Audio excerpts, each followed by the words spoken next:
अस्सलाम वालेकुम नाज़रीन, सराब बरकत आपसे मुखातिब है। कुछ आम तरीन खबरें हैं, बल्कि सुप्रीम कोर्ट से एक बड़ी खबर यह है कि ऑनरेबल चीफ जस्टिस जनाब जस्टिस यहिया आफरीदी साहब की इस्लामाबाद हाई कोर्ट के 6 दिलेर मुअज़्ज़ज़ गैरतमंद जजेस के साथ मुलाकात हुई है। ये वही 6 जजेस हैं जिन्होंने खतूत लिखकर वादे किया था कि हमारे ऊपर दबाव है, हमारे ऊपर प्रेशर है, लिहाजा हम फैसले नहीं दे सकते। अब वो जो मुलाकात हुई है उसके अंदर क्या बातचीत हुई है, पाकिस्तान के 2 बड़े प्रोमिनेंट जर्नलिस्टों ने इसके बारे में एक स्टोरी की है, वो आपके सामने रख देते हैं। साथ साथ एक खबर है, और ये खबर पाकिस्तान की फॉरेन पॉलिसी के हवाले से है। एक मैसिव डिप्लोमेटिक फेलियर, एक मैसिव डिप्लोमेटिक फेलियर, और ये हमारी नेशनल सिक्योरिटी का कंसर्न है। इसके हवाले से दुनिया भर में रिपोर्ट हो रहा है जो चाइनीज डिप्लोमेट ने इस्लामाबाद के अंदर बातचीत की है। यह बात ध्यान में रखें कि चाइना मीडिया में या फिर ऑफिशियली कोई भी कभी भी स्टेटमेंट नहीं देता। चाइना के अंदर भी मीडिया नहीं है, और चाइना कभी भी ओपनली, इवन वो कभी भी खुलकर इस तरह की बातचीत नहीं करते जो इस्लामाबाद के अंदर उन्होंने बातचीत की है, पाकिस्तान के हवाले से बातचीत की है। ये इंतहाई खौफनाक है, और उसके ऊपर जो पाकिस्तानी फॉरेन ऑफिस का रिप्लाई आया है वो उससे भी ज्यादा गैर संजीदा है। ये आपके सामने रख देते हैं इस खबर को जो चाइनीज डिप्लोमेट ने यहां पर बातचीत की, और पाकिस्तानी फॉरेन ऑफिस का जवाब है। दुनिया ने इसे हेडलाइन बनाया हुआ है, मैराथन ट्रांसमिशन इंडिया के अंदर हो रही हैं। पूरी दुनिया में तमाम तर बैनुल अक़वामी अखबारात, अंग्रेजी अखबारात इसके ऊपर फ्रंट की सुर्खी लगाकर इसके ऊपर खबर लिख रहे हैं। लेकिन सबसे पहले जो खबर है वो खबर यह है कि जनाब पाकिस्तान के जो इदारे हैं, सिक्योरिटी इदारे हैं, खुफिया इदारे हैं, पाकिस्तान की इंटेलिजेंस एजेंसीज हैं, उन्हें मजीद इख्तियारात दे दिए गए हैं।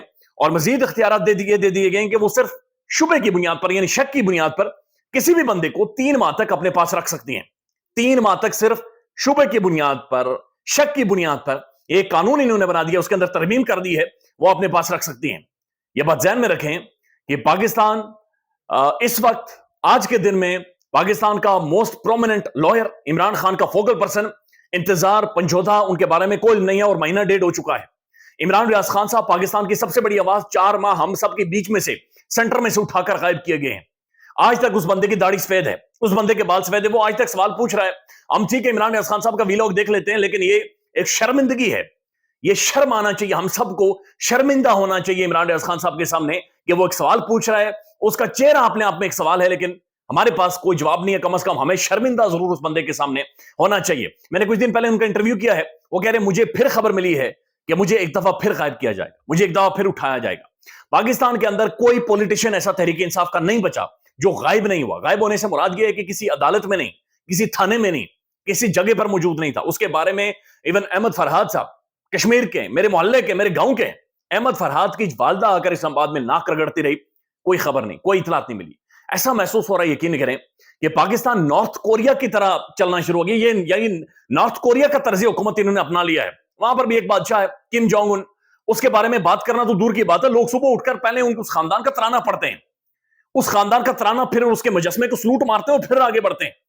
ये पाकिस्तान उसी रवश पर चल पड़ रहा है। ऐसे सख्त कवानीन, बोलने की आजादी नहीं, पंजाब के अंदर हद तक की इज्जत का कवानीन, बिल्कुल मार धाड़ है। ट्वीट करने पर यहां पर लोग उठाए जा रहे हैं, गायब किए जा रहे हैं, केसेस, मुकदमात, बुरी हालत। इवन पार्लियामेंटेरियंस को उठा लिया गया था, और उसके बाद जो स्पेशल कोर्ट के जज हैं जनाब, जिनके बारे में इस्लामाबाद हाई कोर्ट के अंदर भी रोला पड़ा था, अबुल हसन जुल्करनैन, आपको पता है कि उसने बगैर देखे 8-8 दिनों का पार्लियामेंटेरियंस का, एमएनएस का रिमांड दे दिया था। अब ये जो कानून में तरमीम की है, ये पहले आप सुन लें, और इसकी जद में कोई भी पाकिस्तान के अंदर आ सकता है, कभी भी आ सकता है, और ये कभी भी इसी तरह से ये सारे मामला चलते रहेंगे। हुकूमत का दहशतगर्दी के कवानीन को मजीद सख्त, इदारों को मजीद इख्तियारात देने का फैसला दहशतगर्दी के कवानीन में, यह बात ध्यान में रखें। और पाकिस्तान के अंदर हर तीसरा बंदा दहशतगर्द बनाया गया है। दहशतगर्द जो जहन में हमारे आता था ना, लफ्ज आता था, और उसके बाद एक इमेज और शक्ल बन जाती थी, इमेज और शक्ल हमारे सामने आ जाती, अच्छा ये दहशतगर्द होगा, इसने ये काम किया होगा। अब ये शक्लें चेंज हो चुकी हैं। अब पाकिस्तान के हर तीसरे बंदे के ऊपर पॉलिटिकल विक्टिमाइजेशन करने के लिए उसे दहशतगर्दी के मुकदमात करवाए गए। हर तीसरा बंदा दहशतगर्द बनाया गया। अब क्या क्या कवानीन के अंदर तरमीम क्या क्या हो सकता है, ये सुन लें।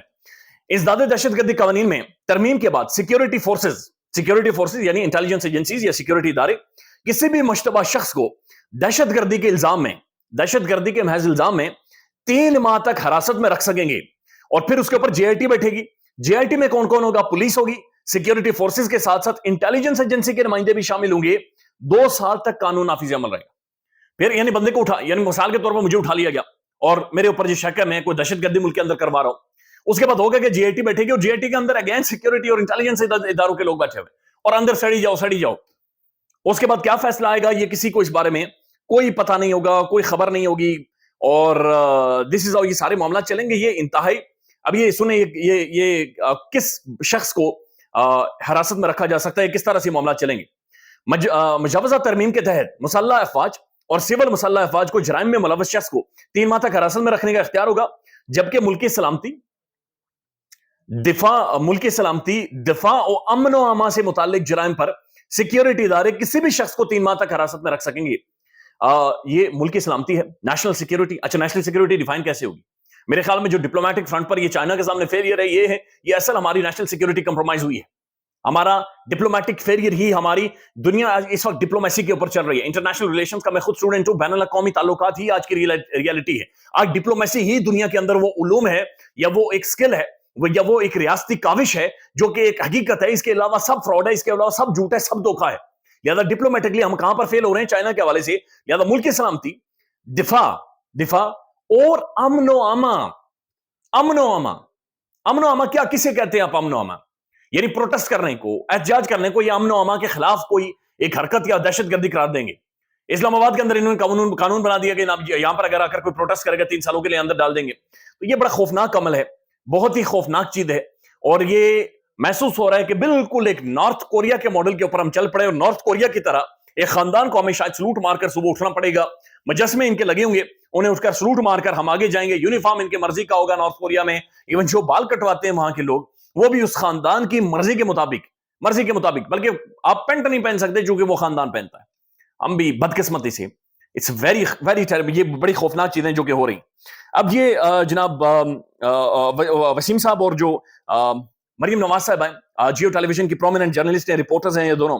کورٹ روم نمبر 1 ان کا یوٹیوب چینل ہے, وہاں پر جا کر انہوں نے یہ ایک سٹوری بریک کی ہے. یہ بڑی امپورٹنٹ خبر ہے, اور خبر یہ ہے کہ آنریبل جسٹس یحییٰ آفریدی صاحب کے بارے میں, یہ وسیم ملک صاحب ہیں اور مریم صاحبہ ہیں, انہوں نے یہ کہا کہ جو منصور علی شاہ صاحب ہیں, انہوں نے ملاقات کی ہے, اور انہوں نے اسلام آباد ہائی کورٹ کے انہی 6 ججز کے ساتھ ملاقات کی ہے, جن 6 ججز نے لیٹر لکھے تھے, خط لکھے تھے جوڈیشل کمیشن آف پاکستان کو, اور درخواست دی تھی کہ سر ہمارے اوپر پریشر ہے, ہمارے اوپر دباؤ ہے, ہماری فیملیز کو اٹھایا جا رہا ہے, ہمارے بچوں کو اٹھایا جا رہا ہے, ہمارے گھروں پر فائرنگ ہو رہی ہے, اور ہمیں دباؤ میں ڈال کر فیصلے لیے جا رہے ہیں.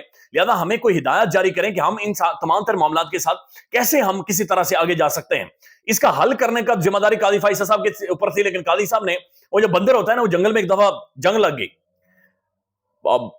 بنیادی طور پر بندر نے شیر سے کہا جی مجھے جنگل کا حاکم بنا دو اور میں جنگل کو سنبھالوں گا. تو شیر نے کہا جناب جنگل کی حفاظت کرنی پڑتی ہے, تو نہیں کر سکتا. بندر نے کہا میں کر لوں گا.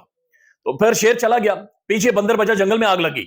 اب تمام تر جانور بندر کو ڈھونڈتے رہے کہ جناب بندر میاں کیا کریں, آگ کیسے بجھائیں. تو وہ دیکھتے بندر ایک ٹہنی سے چھلانگ لگا رہا ہے, دوسری پر, دوسری سے چھلانگ لگا رہا ہے, تیسری پر, چوتھی پر, 5ویں پر. انہوں نے پوچھا جناب یہ آگ لگ گئی ہے جنگل میں, اس کو بجھانا کیسے ہے؟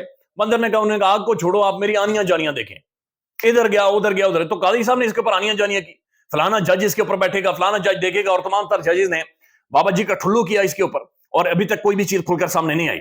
لیکن بتایا جا رہا ہے کہ جسٹس یحییٰ آفریدی, انہوں نے چیف جسٹس اسلام آباد ہائی کورٹ کو بھی نہیں بلایا, بلکہ ان 6 معزز ججز کو بلایا ہے, ان کے ساتھ ملاقات کی ہے, ڈسکشن کی ہے, انہیں کانفیڈنس دیا ہے, انہیں اعتماد دیا ہے, اور انہیں باقاعدہ سے یہ کہا ہے کہ یہ ڈائنامکس بدل چکے ہیں, اس عدالت کے ڈائنامکس بدل چکے ہیں, اب میرے پاس اختیارات ہیں, لہذا کوئی بھی ایسی چیز نہیں ہوگی. یہ بھی بتایا جا رہا ہے کہ انہوں نے باقاعدہ سے جو کنسرنڈ کوارٹرز ہیں انہیں پیغام بھی بھیجا ہے کہ آپ ان تمام تر چیزوں سے باز آ جائیں. تو کنسرنڈ کوارٹر تک تو عامر فاروق صاحب نے بھی پیغام بھیجا تھا اسی دوران. تو میرے خیال میں انسٹیٹ کے کنسرنڈ کوارٹر تک پیغام بھیجیں, اس کے اوپر کوئی اقدامات ہونے چاہیے, اس کے اوپر کم از کم کو معاملات کو کھل کر سامنے آنا چاہیے. لیکن بہرحال ان کا یہ کہنا ہے کہ جو آنریبل جسٹس ہیں منصور علی جو جسٹس یحییٰ آفریدی صاحب, بہرحال وہ ان 6 معزز ججز کے ساتھ ملے ہیں. مریم صاحبہ کے اوپر تجزیہ یہ تھا کہ جسٹس یحییٰ آفریدی صاحب کی جو خاموشی ہے, اس کے پیچھے ایک طوفان ہے, اور وہ طوفان اب آنا شروع ہو گیا ہے, اور وہ طوفان اب نظر آنا بھی باقاعدہ سے شروع ہو گیا ہے. So it's a big development جو کہ ہوئی ہے کہ ان معزز ججز کی آپس میں ملاقات ہوئی ہے, اور یہ ملاقات ضروری بھی تھی. اب ایک اور خبر ہے, اور یہ چائنا کے حوالے سے خبر ہے. چائنیز ڈپلومیٹ نے اسلام آباد کے اندر ایک سٹیٹمنٹ دی تھی, اور اس کا یہ کہنا تھا کہ جناب پاکستان کو یہ, بلکہ چائنیز کی سٹیٹمنٹ سن لیں جو انہوں نے ایگزیکٹ سٹیٹمنٹ دی ہے, اور اس کے بعد پاکستانی فارن آفس کا اس کے اوپر رد عمل آیا ہے. اب یہ جو چائنیز ڈپلومیٹ تھا, اس نے یہ کہا ہے کہ it is unacceptable for us to be attacked twice in only 6 months. The Chinese diplomat stated, speaking through his interpreter, اس نے یہ کہا کہ جناب ہمارے لیے ان ایکسیپٹیبل ہے کہ 6 ماہ میں 2 دفعہ ہم پر اٹیک کیا جائے. اور ان کا یہ کہنا تھا کہ 21 چائنیز پاکستان کے اندر مارے گئے ہیں, مختلف اٹیک میں اور مختلف کاروائیوں میں. He stressed the need for Islamabad to take effective remedial measures to prevent the recurrence of such terror acts and ensure the perpetrators are identified, caught, and punished. It is unprecedented for Pakistan to respond publicly to China's criticism, and it is extremely rare for the Chinese ambassador to admonish Islamabad for alleged security lapses after. ये voice of America लिख रहा है, voice of America ये कह रहा है कि जनाब ये बहुत रेयर है कि पाकिस्तान भी पब्लिकली जवाब दे चाइना को, और चाइना भी इस तरह से खुलकर पाकिस्तान को कहे कि जनाब आपकी सिक्योरिटी के मामला ठीक नहीं है, हमारे चाइनीज यहां पर मारे जा रहे हैं। उन्होंने कहा इट इज अनएक्सेप्टेबल, ये हमारे लिए काबिल कबूल नहीं है।